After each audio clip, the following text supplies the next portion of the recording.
ज्या सक्षमपणे त्या ठिकाणी राजकारणामध्ये काम करतात किंवा महाविकास आघाडीच्या आपल्या मित्रपक्षाच्या महिला असतील, मित्रपक्षाचे आपले त्या ठिकाणी इतर मानानं जर पाहिलं तर मजबूत आहे, परंतु काही भागामध्ये अतिशय पोटावर मोजणे इतकी गावं आहेत या ठिकाणी आपल्याला अजून देखील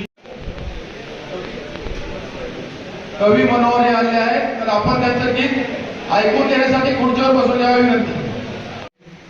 उमेदवार कोण आहे याची वाट न बघता आपण सगळ्यांनी कामाला लागलं पाहिजे. या अनुषंगाने आचारसंहितेची सुरुवात झालेली आहे. आपण सदुपयोग केला पाहिजे आणि आपल्या तालुक्याचे उमेदवार आहेत. खासदार साहेब आपल्या तालुक्याचे आहेत, 11 तालुके जरी असले तरी. त्यामुळे आपली जबाबदारी आहे की आपल्याला ह्या होम ग्राउंडवरून जास्तीत जास्त लीड मिळालं पाहिजे, ही आपली सर्वांची जबाबदारी आहे. खासदार साहेब उमेदवार म्हणजे आपण सर्वजण उमेदवार असं समजून आपण काम केलं पाहिजे आणि त्या दृष्टीने काही गोष्टी करणं गरजेचं आहे असं मला वाटतं. याआधी आपण काही फॉर्म दिले होते, परंतु बरेच फॉर्म अजून भरून आले नाही. आपल्याला प्रचार करताना आपले उमेदवार प्रत्येक गावात येणे शक्य नाही. त्यामुळं आपल्या सर्वांना आपणच उमेदवार समजून आपल्याला गावात लोकांपुढे जावं लागेल, लोकांची मतं मागावी लागतील. आपण जी माहिती आपल्याला बूथचा अभ्यास झाला पाहिजे, तसं बाकीचे पक्ष पुढे आहेत त्या मानानं आपण कागदावरल्या अभ्यासात थोडं कमी आहेत. आपण लोकांच्या अभ्यासात खूप पुढे आहेत. लोकांचा संपर्क असेल, लोकांची कामं असतील, परंतु कागदावरला बी अभ्यास थोडा करणं गरजेचं आहे असं मला वाटतं. आपण आज या ठिकाणी ज्यावेळेस आता इथंच बसल्या तुमच्या जिल्हा परिषद मतदारसंघातली जी गावं आहेत, आपण एकत्र जिल्हा परिषद मतदारसंघातल्या लोकांनी एकत्र बसायचं आणि प्रत्येक गावातल्या आपल्या प्रमुख कार्यकर्त्याची नावं नंबर आजच्या आज इथं बसूनच द्यायची. कारण आपण माहिती मागायची, तुमच्याकडे यायची, तर निवडून संपून द्यायची. बरोबर आहे ना? त्यामुळे आता इथं बसूनच काय ते करायचं, आम्ही बोलू इथं होईपर्यंत. आपण आपल्या मतदारसंघातल्या प्रत्येक गावातल्या प्रमुख कार्यकर्त्याचे नाव आणि नंबर इथंच बसून द्यायचे. जे सोशल मीडियावर ऍक्टिव्ह कार्यकर्ते आहेत, म्हणजे व्हॉट्सअप ग्रुप असतील, काही फेसबुकचे चांगले ऍक्टिव्ह, जे पक्षाची बाजू नेहमी प्रभावीपणे मांडतात, अशा लोकांचे नाव नंबर सुद्धा आपल्याला इथंच द्यावे लागतील. त्याचबरोबरीनं महिला, आपण बघतोय की आपल्याकडे महिलांच्या बाबतीत थोडं महिला पुढे यायला आपल्याकडे एवढं, जसं मुंबईमध्ये शिवसेनेच्या महिला पुढे येऊन काम करतात तसं आपल्याकडे थोडी मर्यादा आहे. परंतु उद्या आपल्याला महिलांच्या सुद्धा वहिनी असतील किंवा आपल्या काही महिला पदाधिकारी फिरणार असतील, त्यावेळेस तिथं फिरताना तुमच्या गावात जर आलं तर कुठल्या महिलाला सोबत घेऊन फिरायचं, हे परत तुम्हाला त्यांनी फोन करायचा, मग कोणतरी महिला कोण आहेत ते विचारायचं. त्यापेक्षा आपल्या गावातल्या आपल्या पक्षाचं काम करण्याचा सगळे 2-3 महिलांचे आपण नाव नंबर दिले तर ते महिला पदाधिकारी ज्यावेळेस दौऱ्याला येतील गावात त्यांना घेऊन फिरतील किंवा महिलांच्या माध्यमातून जे काम करायचं असेल. कारण आपल्या पण जर माहिती नसते पक्षाकडेच, तर आपण गावात गेल्या परत एखादी महिला समजा त्या गावाला कुठे गेली असेल, पक्षात कामाला गेली असेल तर त्या अडचण येतात. त्यामुळे आपल्याला हा होमवर्क करणं गरजेचं आहे आणि हा होमवर्क आपल्याला आज इथंच करायचा आहे. आज आपल्याला किती उशीर झाला, किती वेळ लागला, तर आज हा पूर्ण केल्याशिवाय आपल्याला घरी जायचं नाही. आणि याबाबत प्रचाराच्या बाबतीत तुमच्या काही सूचना असतील त्या सांगायच्या. आपल्याला महाविकास आघाडीचे आपले उमेदवार असणार आहेत, त्यामुळे आपले जे सहकारी पक्ष आहेत, म्हणजे राष्ट्रवादी काँग्रेस पक्ष, पवारसाहेबांचा गट असेल, भारतीय राष्ट्रीय काँग्रेस असेल, आम आदमी पार्टी आहे, संभाजी ब्रिगेड आहे, बामसेफ आहे, आपल्याबरोबर वंचित आपल्याबरोबर येईल अशी आपल्याला अपेक्षा आहे. ह्या सहकारी पक्षातल्या आपल्या सगळ्या लोकांना, म्हणजे गावातल्या, त्यांना सोबत घेऊन वेळ प्रसंगी आपण त्यांना पुढं म्हणजे मान त्यांना जास्त दिला पाहिजे. कारण आपण आपला उमेदवार आहे, आपली जबाबदारी जास्त आहे. आपण त्यांना थोडा मान देऊन आपण त्यांना सोबत घेऊन असं व्हायला नको की त्यांची इच्छा आहे पण आपल्यामध्ये कोणी विचार नाही करत. त्यांची इच्छा आहे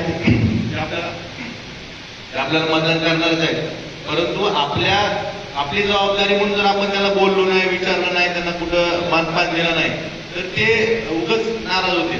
त्यामुळे अशा गोष्टी पुन्हा गावात आपलं उमेदवार आले किंवा पुढे प्रचाराला आलं, आपल्याला त्या लोकांना निरोप देणे, असं वरिष्ठ लोक आपल्या गावात प्रचाराला यायचे, आपण थांबा, किंवा ज्यावेळेस ते आपण कोणवरच वरिष्ठ येतील तेव्हा त्या लोकांची ओळख करून घेणे. काय होतं, त्यांची इच्छा असते, त्यांना कामही करायचं असतं, परंतु आपण तर पुढे जातो, पण अशा वेळेस आपण आपली जबाबदारी म्हणून काही गोष्टी पाळणं गरजेचं असतं. आपल्या सहकारी पक्षाचे पदाधिकारी आहेत, कार्यकर्ते आहेत, त्यांना आपण थोडा मान दिला तर तेही अजून ओळखून काम करतात. आपल्याला हे काम करताना आपण असं समजायचं नाही की आपण सगळं करायचं. आपण सगळ्याला घेऊन काम केलं पाहिजे. आपले ज्येष्ठ शिवसैनिक असतील, काही युवासेनेचे कार्यकर्ते असतील, महिला आघाडीचे असतील, या सगळ्यांना घेऊन काम केलं तर निश्चितपणे आपल्याला प्रत्येक गावात जायचं सीट मिळवते. कालही मी आपल्या सरपंचांना बऱ्याच सांगितलं की आता आपल्या आईने मतदार 7 मेला येते, पाणी टंचाई हा खूप विशेष प्रश्न आहे. याकडे सुद्धा सगळ्या ग्रामपंचायतींनी वैयक्तिक लक्ष दिलं पाहिजे.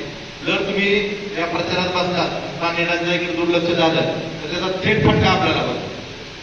म्हणजे ज्या पक्षाची ग्रामपंचायत आहे त्यालाच बसतो. मत मागायला कोण जाणार? तुम्ही जाणार.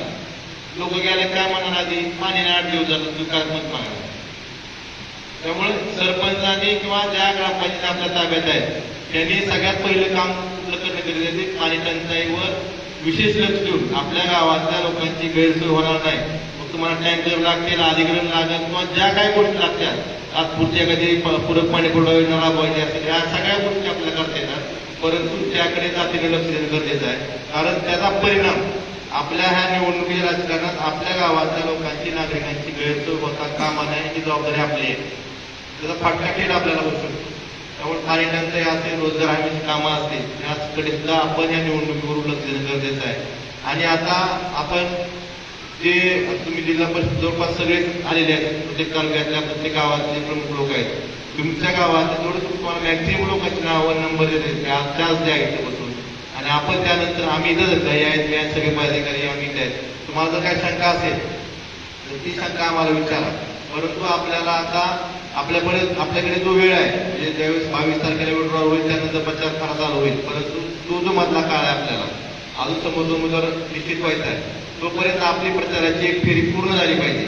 आणि सगळ्यात महत्वाचं आपलं चिन्ह बदललेलं आहे. मशाल हे चिन्ह अद्यापर्यंत लोकांपर्यंत म्हणजे जे सोशल मीडिया वापरतात त्यांना माहीत आहे, परंतु महिला असतील किंवा जे वयोवृद्ध माणसं आहेत ते सोशल मीडिया वापरत नाहीत, त्या लोकांपर्यंत मशाल चिन्ह पोहोचलं पाहिजे. ही एक जबाबदारी आपली आहे. प्रत्येक माणसापर्यंत मशाल चिन्ह पोहोचवायचं काम आपलं आहे. त्याचबरोबरीनं 85 वर्षाच्या पुढील आणि अपंग लोकांचे आता 12 डब फॉर्म भरून घेत चालू आहे. ते सुद्धा आपल्या बूथमध्ये कोण कोण आहेत त्याची नावं तुम्हाला आपण देऊ. त्यामुळे त्यांचे बूथवर मतदान करणार आहेत का त्यांना पोस्टल मतदान घ्यायचं आहे, त्या सुद्धा गोष्टीकडे आपण लक्ष दिलं पाहिजे. कारण जो आपल्याला निवडणुकी दिवशी गरज असते, जे आपण आपली जी मुलं आणतात त्यांना मतदान करून घेतात, त्यांना आता निवडणूक विभागाने वेगळी सोय करून दिलेली आहे, की सुद्धा आपण समजून घेतली पाहिजे. त्या दृष्टीनं काम झालं पाहिजे.